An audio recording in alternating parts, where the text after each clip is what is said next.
তো হ্যাঁ guys, welcome back to my channel Nisha lifestyle. তো সকাল সকাল এখানে রেডি হয়ে বেরিয়ে পড়েছিলাম, মানে সকাল না 12:30 বাজে।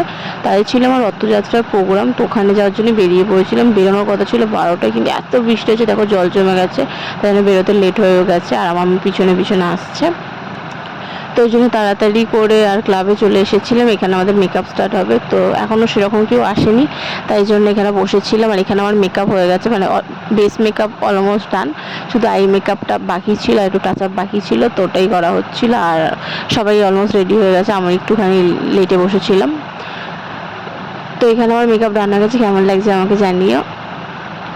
এখানে সবাই মিলে একটু ফটো তুলছিলাম, আমি একটু ফটো তোলার জন্য পোজ দিয়ে দাঁড়িয়েছিলাম। আর এখানে অনেকটা বেলা হয়ে গেছে, এখন 4:30 বাজে, ওই জন্য মা আমাকে খাইয়ে দিচ্ছিল, কেন অনেকটা লেট হয়ে গেছে। আর মাও কিছু খায়নি, তো ওই জন্য দুজন মিলে খেয়ে নিয়েছিলাম। তো এখানে এবার ক্লাব থেকে আমাদেরকে বেরোতে হবে, প্রোগ্রাম স্টার্ট হবে, তো ওই জন্য মা আমাকে এখানে ঘুমুর পড়িয়ে দিচ্ছিল।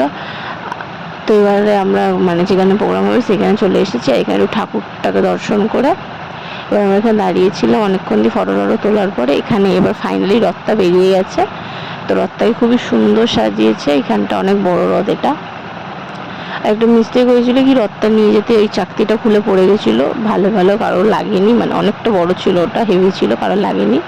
এখানে আমাদের প্রোগ্রামের ফার্স্ট সং এটা। আমি খুবই নার্ভাস ছিলাম, কেন এরকম প্রোগ্রাম আমার কাছে ফার্স্ট টাইম, তো একটু নার্ভাসে ছিলাম, কেমন হবে না হবে এটা ভাবছিলাম, কিন্তু ভালোই হয়েছে। আর এটা পুরো গ্রুপ আমাদের। তো আমাদের প্রোগ্রামটা অনেকক্ষণ দিয়ে চলেছে, এটা রোড প্রোগ্রাম ছিল, তো অনেকক্ষণ দিয়ে চলেছে, অনেকটা টায়ার্ড হয়ে পড়ছিলাম, ওই জন্য কোনো ক্লিপ নিইনি। আর জন্য এতটা টাটা।